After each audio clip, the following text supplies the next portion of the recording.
Paz e alegria do Senhor. No primeiro encontro, você vai ensinar o novo discípulo de Cristo a adorar. A adoração é frequentemente confundida com música, e esse é um problema.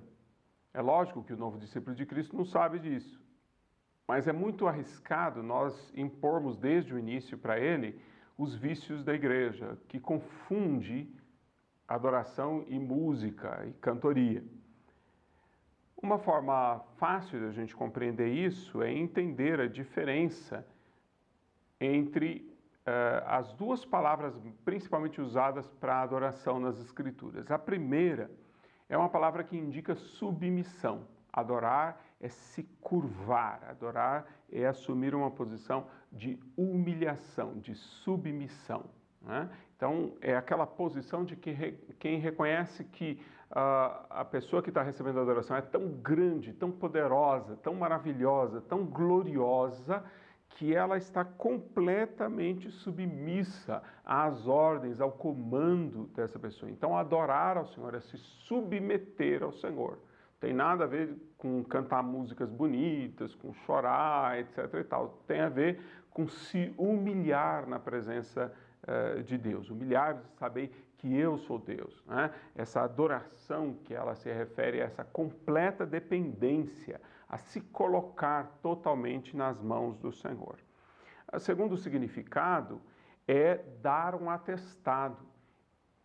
Essa adoração, então, ela não é dirigida a Deus, ela é dirigida às pessoas que não sabem, porque Deus sabe que Ele é bom, Deus sabe que Ele é fiel. Deus não precisa ser informado disso. Ah, Senhor, deixa eu te explicar uma coisa. O Senhor é bom. Ele já sabe disso. Ele já sabe quem Ele é. Então, essa adoração, ela é dada diante dos homens.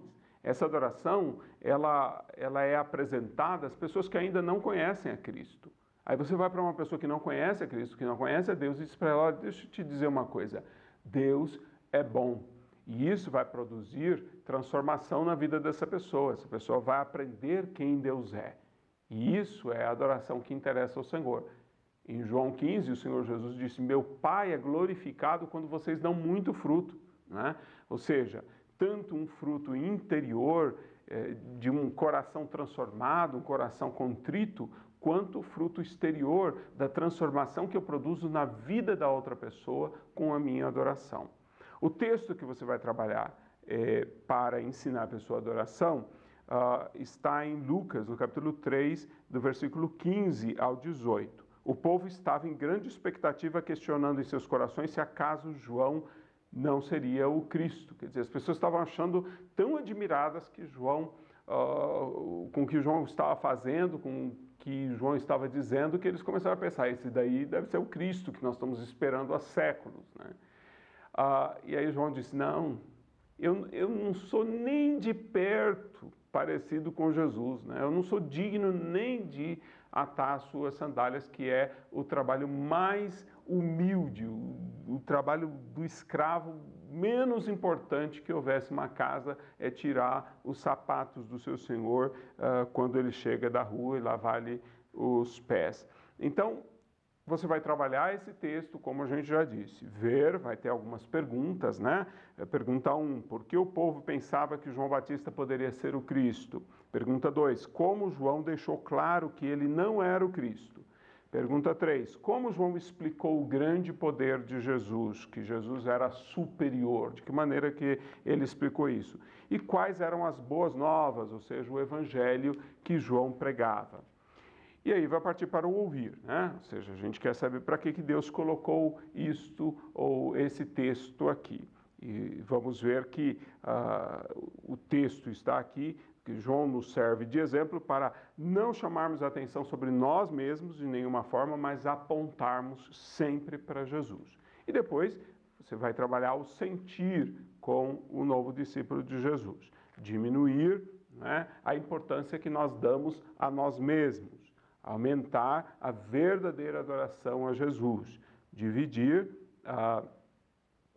colocando de lado o nosso egoísmo e dividir o conhecimento que nós temos de Cristo e a maneira como podemos multiplicar o reino de Deus, levar o reino de Deus para outras pessoas, adorar publicamente a Cristo, de modo que as pessoas conheçam que grande Ele é, quão maravilhoso Ele é. E seja um ótimo primeiro encontro com a pessoa que você vai discipular para a glória do Senhor.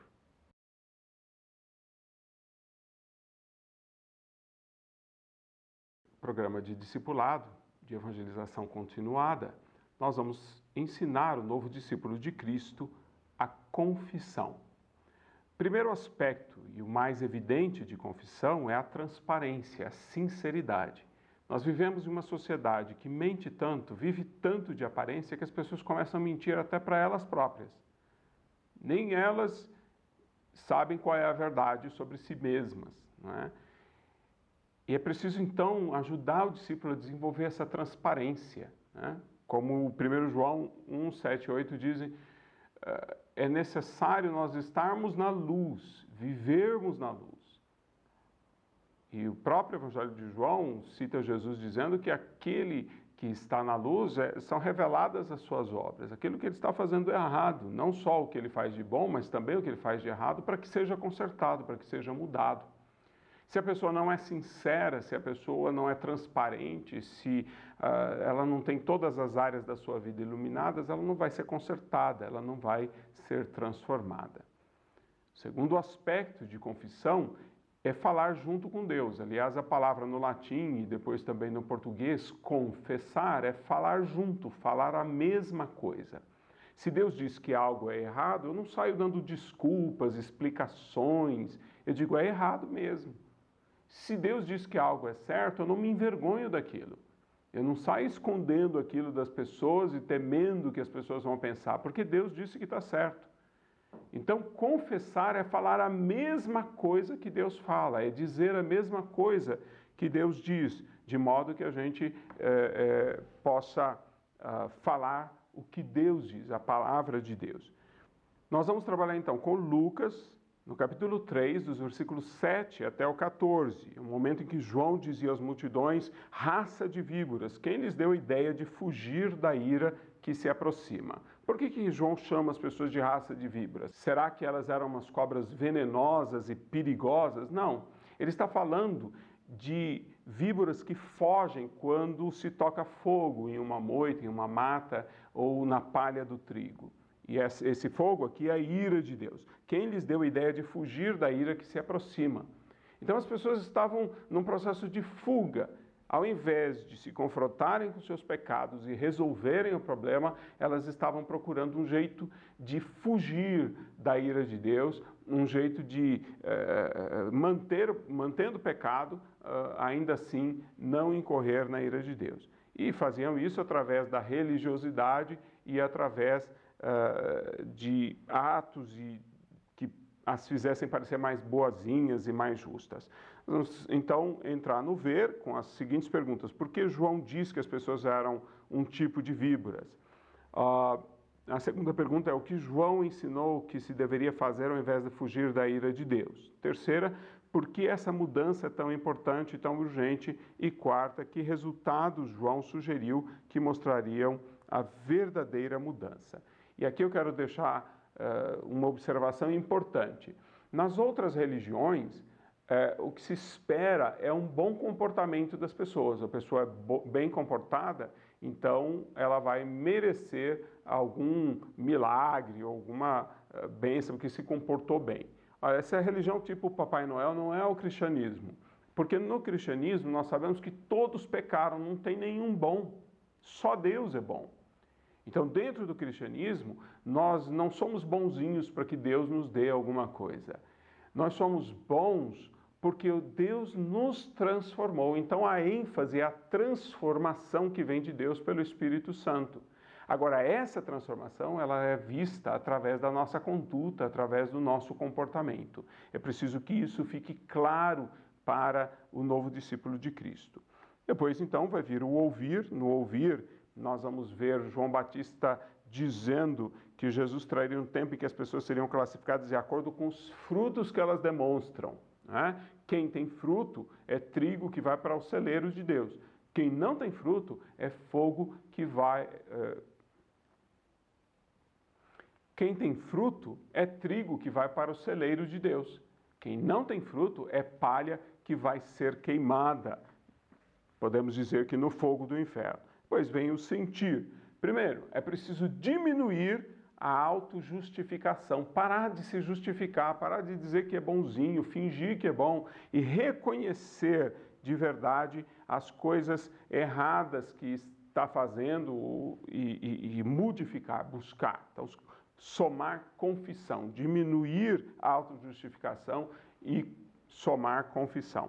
Repartir com as pessoas o falar a verdade, o dizer para as pessoas o que está errado também, para que elas se consertem. E é dessa forma que o reino de Deus é multiplicado, quando a gente não tem medo, como João também não tinha, de dizer, olha, isso está certo, isso está errado. É preciso buscar aquilo que está certo, é preciso buscar a vontade de Deus. Nós não temos que ter medo de exigir um evangelho de transformação na vida das pessoas. Se alguém recebeu o evangelho, deve viver conforme o evangelho.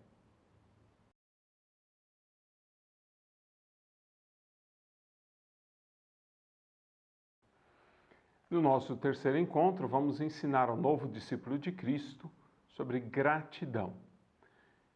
Gratidão é, antes de tudo, o reconhecimento de que Deus está no controle de todas as coisas. De que aquilo que nós estamos recebendo, aquilo que está acontecendo na nossa vida, tem a permissão de Deus, tem a ação de Deus, tem a mão de Deus sobre aquilo. Que nós não temos um Deus que simplesmente se esqueceu de nós e que a gente está se arranjando de acordo com as nossas forças ou sendo levado de um lado para o outro por forças malignas ou por forças naturais. Deus está no controle de tudo. Então, aquilo que nós estamos recebendo, ainda que a nossa carne, ainda que as nossas intenções, desejos, nosso achismo, nossos pensamentos digam que aquilo não é bom, mas deve ser bom, porque Deus está no controle de tudo e Ele está fazendo. Mais adiante nós vamos perceber que era a melhor coisa que nos podia acontecer. Então, a gratidão, ela é o reconhecimento da soberania de Deus, ela é o reconhecimento de que Deus está no controle de tudo e Ele está fazendo a sua vontade, que é boa, perfeita e agradável. Então, levar o discípulo a ser grato por tudo que está acontecendo na vida dele é levá-lo a reconhecer o senhorio de Cristo. E a gratidão, ela tem um ganho bastante interessante para nós.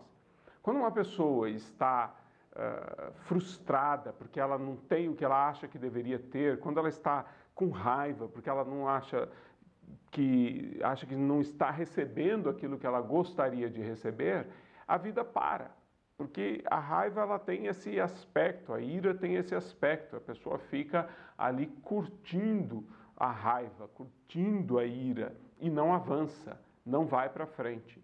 Mas quando a pessoa é grata, quando ela agradece por aquilo que ela tem recebido, ela está disposta, ela está pronta a ir em frente, nada está prendendo, ela não está esperando por mais nada, ela não está sendo retida por outra coisa. Então, uma pessoa grata, que tem um espírito grato, ela avança com mais certeza, com mais objetividade na sua vida. O texto que você vai usar para trabalhar a gratidão com o novo discípulo de Cristo é João, capítulo 3, versículos 22 até o 36.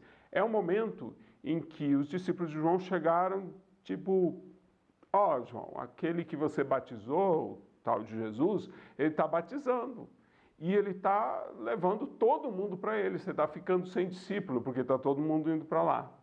E João começa a resposta dele com essa atitude. Ninguém tem nada que Deus não tenha dado. Se Deus deu isso para ele, tudo bom, tudo bem. Depois João também manifesta que ele sabe qual é a função dele. A minha função é preparar o caminho de Cristo. Se ele já está aí, então eu estou alegre com isso. A alegria de saber que eu fiz aquilo que era a vontade de Deus, que eu realizei aquilo que era o querer do Senhor. É por isso que João é um personagem tão importante. É por isso que depois de 2000 anos a gente ainda está olhando a história de João e dizendo, poxa, que pessoa, que caráter, que homem é esse que Deus escolheu. Para o ver, você vai trabalhar então com as seguintes perguntas. Qual era o entendimento que os discípulos de João tinham, então, do ministério dele, de quem era João? Segundo, qual foi a fé, convicção que João manifestou sobre isso?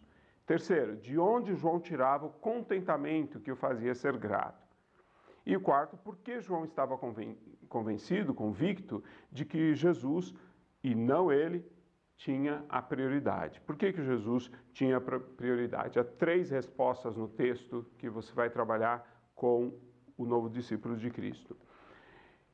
No ouvir o texto, a parte do texto que nos mostra qual é o interesse de Deus ao nos dar essa passagem bíblica, é esse: a noiva pertence ao noivo, o amigo que presta serviço ao noivo e que o atende e o ouve, enche-se de alegria quando ouve a voz do noivo. Ou seja, João sabia qual era a sua função e João estava grato por ver que a sua função estava funcionando. Deus está no controle de tudo, é Ele quem nos designa, nos vocaciona, nos dirige e nós devemos estar alegres em ver a vontade de Deus se cumprindo.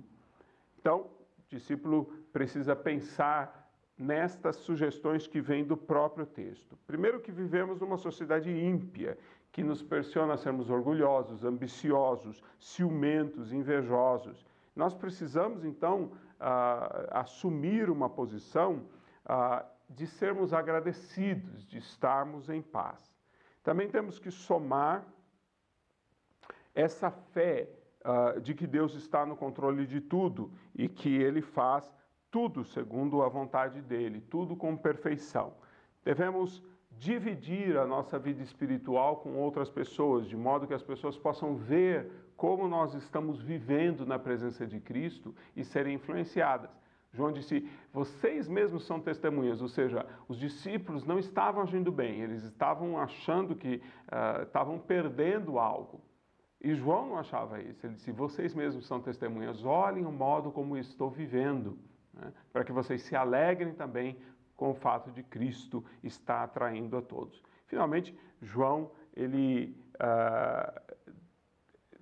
trabalhava ensinando as pessoas, o ensino dele para as pessoas não era valioso apenas pelas coisas que ele dizia, mas porque ele vivia essas coisas. E a experiência dele, quando era transmitida para outras pessoas, produzia um efeito muito maior na multiplicação do reino sobre a vida delas. Então, que você possa ensinar esse novo discípulo de Cristo que você está ensinando a ser grato para a glória de Deus e até para o benefício dele também.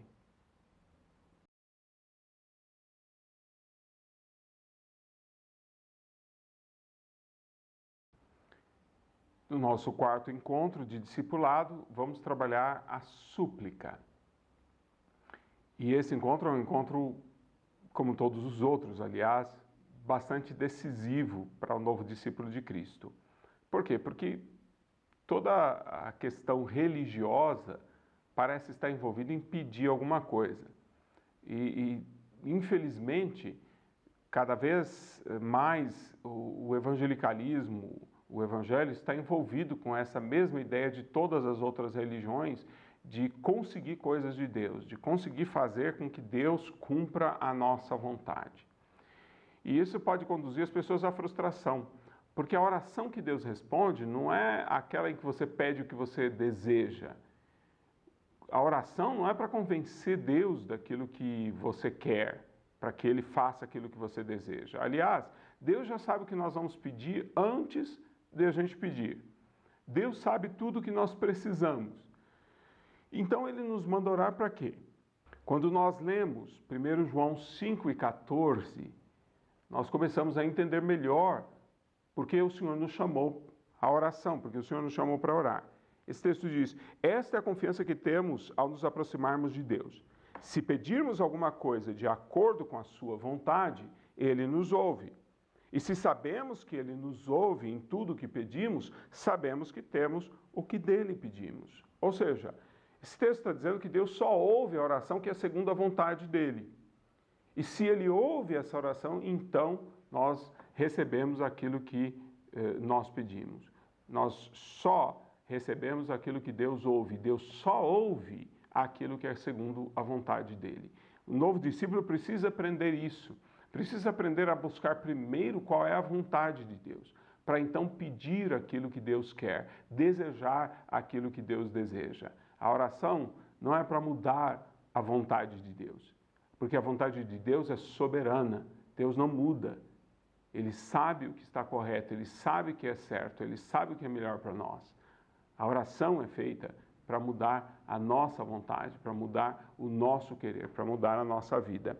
Então, o texto que nós vamos trabalhar é Lucas, capítulo 7, versículos 18 a 23. João estava preso na fortaleza de Maqueros e ele corria, possivelmente sabia que corria um risco de morte, inclusive. É interessante que ele não pede para ser livre da prisão, ele não pede para um maior conforto, quem sabe um travesseiro para dormir melhor na prisão, ou uma refeição melhor. O que ele pede é para saber se a vontade de Deus estava se cumprindo. Ele foi chamado para preparar o caminho de Jesus e ele quer saber se isso estava funcionando, se Jesus era mesmo o Cristo que deveria vir. Se não for, ele estava disposto a continuar o trabalho que Deus mandou fazer.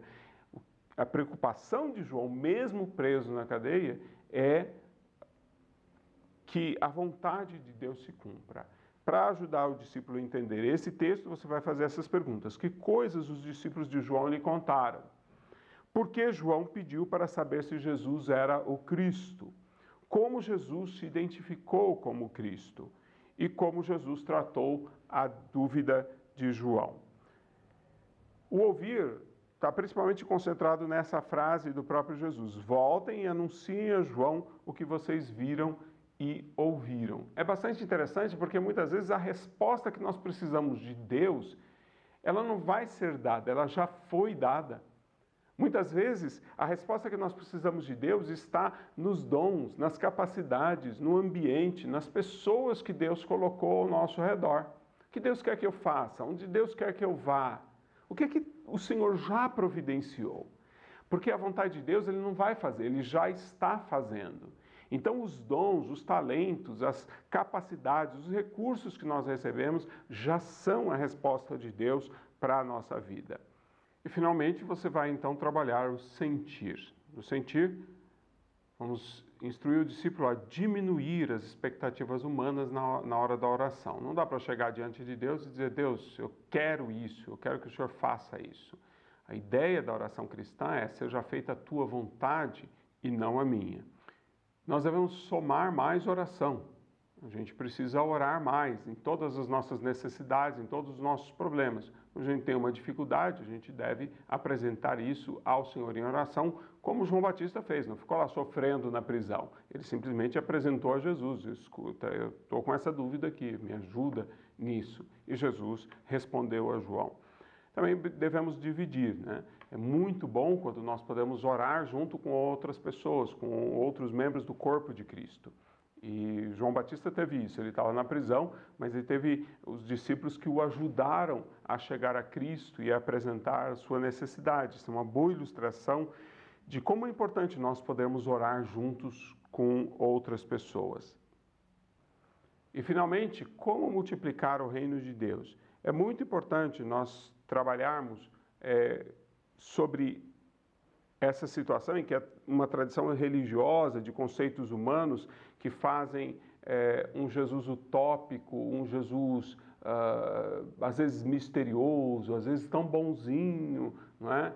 E se distanciam de quem Jesus é de fato. Foi interessante ver João Batista querendo saber quem Jesus é de fato. Jesus é aquele que estava prometido. O reino de Deus não se amplia quando as pessoas estão crendo num Jesus falso, num Jesus utópico, num Jesus irreal. O reino de Deus se amplia quando as pessoas estão crendo no verdadeiro Jesus, quando elas estão sabendo quem Cristo é.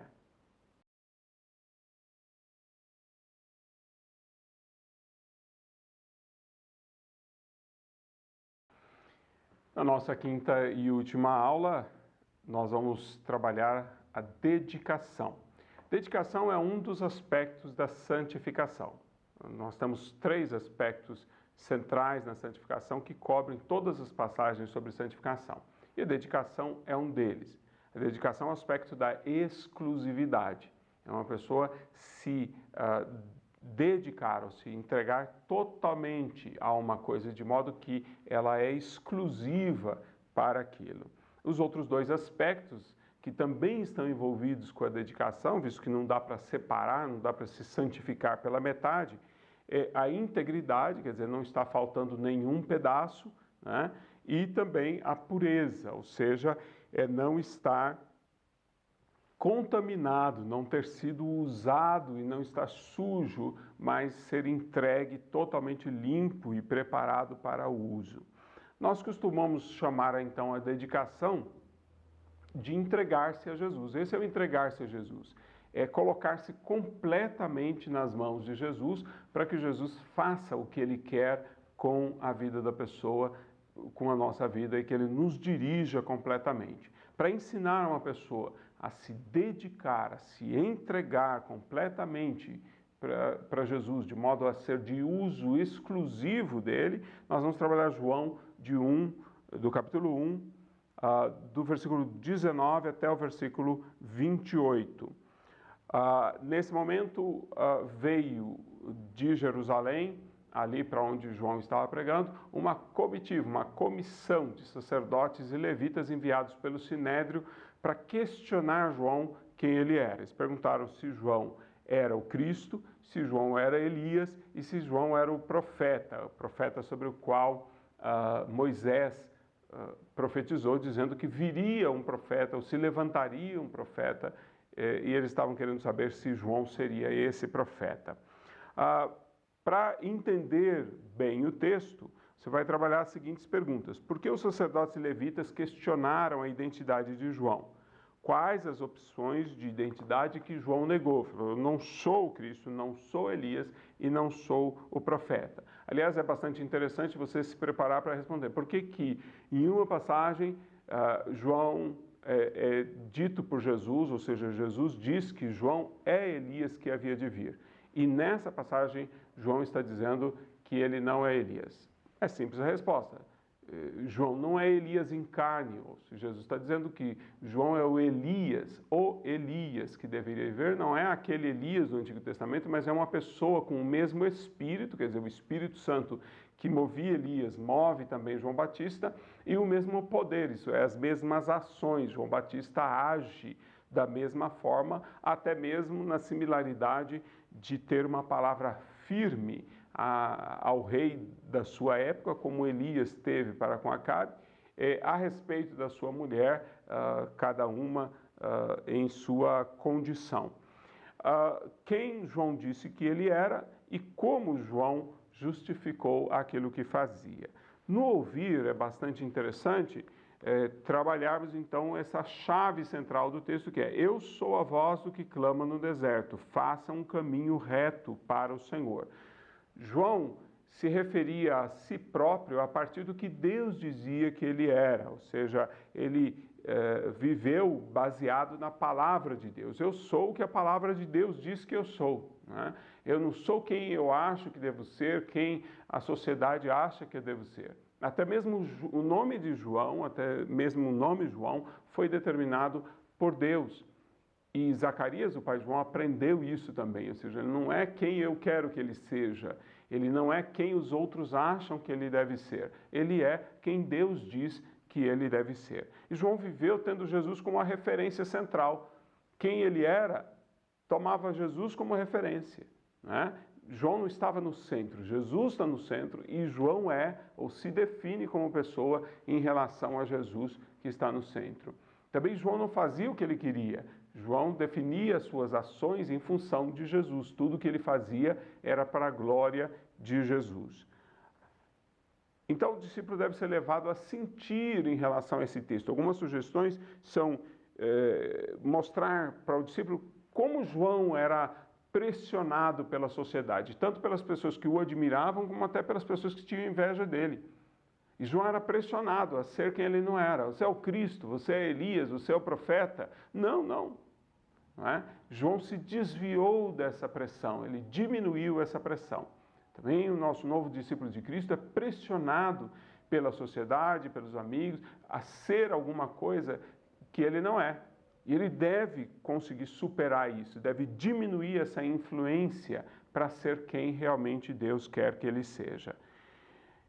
Ele deve somar uma identidade baseada na vontade de Deus para a vida dele. Descobrir qual é a vontade de Deus e nisso basear não somente a sua identidade, mas também a sua função, aquilo que eu vou fazer, né? A sua vocação. Quem eu sou deve ser definido por Deus. E o que eu vou fazer é definido por aquilo que Deus definiu que eu sou. João Batista, ele foi muito elogiado por Jesus. Jesus o elogiou, disse, é o maior dos homens, nascidos de mulher, né? Então, João Batista tinha na conta de Jesus uma posição muito elevada, ainda que foi um dos últimos antes do reino de Deus ser estabelecido através da morte e ressurreição de Jesus. João Batista não teve tempo de ver a morte e a ressurreição de Jesus, que determinou o novo tempo que ele vinha profetizando. Mas ele é o maior dos homens nascidos de mulher. E não é porque ele estava interessado em ser bonzinho, em fazer o que as pessoas precisassem, em ajudar todo mundo. Ele estava interessado em apenas uma coisa, em fazer a vontade de Deus. Quando ele fez a vontade de Deus, ele se tornou importante para muitas pessoas. Muitas pessoas eram gratas a João, não porque João estivesse procurando fazer algo para atrair a atenção delas, mas porque João estava procurando fazer a vontade de Deus. Finalmente, como multiplicar o caminho do Senhor? Multiplicar o caminho do Senhor dando testemunho de quem é Cristo e preparando o caminho para que as pessoas possam conhecê-lo, para que as pessoas possam adorá-lo, para que as pessoas possam depender de Jesus, obedecer Jesus. É isso que o novo discípulo de Cristo precisa aprender acerca de dedicação, uma vida dedicada à glória do Senhor Jesus. É isso que ele deve aprender desde o início. Se ele tiver essa prática, se ele conhecer estas 5 coisas, se ele souber adorar, se ele souber confessar, se ele souber agradecer, ter um espírito grato, se ele souber apresentar em súplica todas as suas necessidades, depender de Deus, e se ele souber dedicar a sua vida a fazer a vontade de Deus, esse será um crente firme, esse será um crente sólido e glorificará a Deus com a sua vida. Que Deus possa abençoá-lo. E agora, mãos à obra. Faça discípulos para Cristo, porque essa é a nossa missão. Que Deus te abençoe.